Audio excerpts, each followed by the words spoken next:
আমরা এখন এই পাঁচটা ভোকাবুলারি, পাঁচটা ভার্ব এই গল্পের মধ্যে ব্যবহার করেছি এবং এই গল্পের মাধ্যমে আমরা খুব সহজে এই পাঁচটা ভোকাবুলারি আয়ত্ত করতে পারবো। তাহলে দেখো, আমরা প্রথমে গল্পটা পড়ি।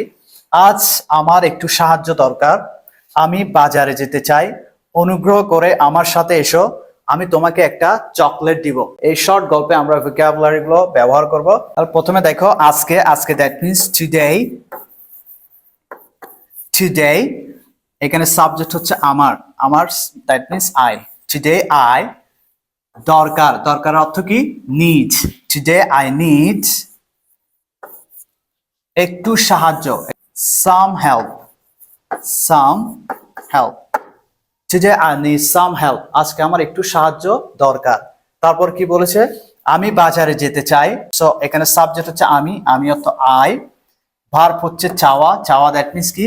ওয়ান্ট। I want. দেখো এখানে যেতে, এটা হচ্ছে ইনফিনিটিভ। যাওয়া মানে গো, যেতে টু গো, আসা মানে কাম, আসতে টু কাম। অর্থাৎ ভার্বের সাথে যদি তে যুক্ত হয় সেটা ইনফিনিটিভ, এটা ভার্ব নয়, এটা ইনফিনিটিভ। সো আমরা এই ভার্বের সাথে টু যুক্ত করব। যাওয়া মানে গো, তো আমরা এখানে টু গো ইউজ করব। ওকে, আই ওয়ান্ট টু গো, আমি যেতে চাই। কোথায়? বাজারে। To the market, to the market, আমি বাজারে যেতে চাই।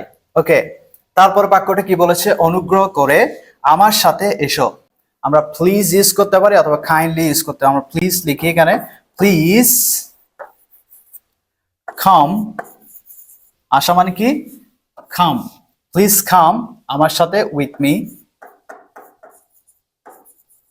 প্লিজ কাম উইথ মি, আমার সাথে এসো।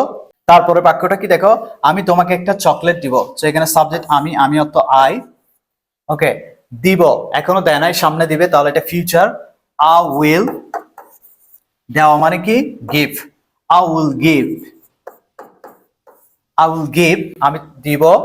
ওকে, কাকে? তোমাকে। আই উইল গিভ ইউ একটা চকলেট, আ চকোলেট।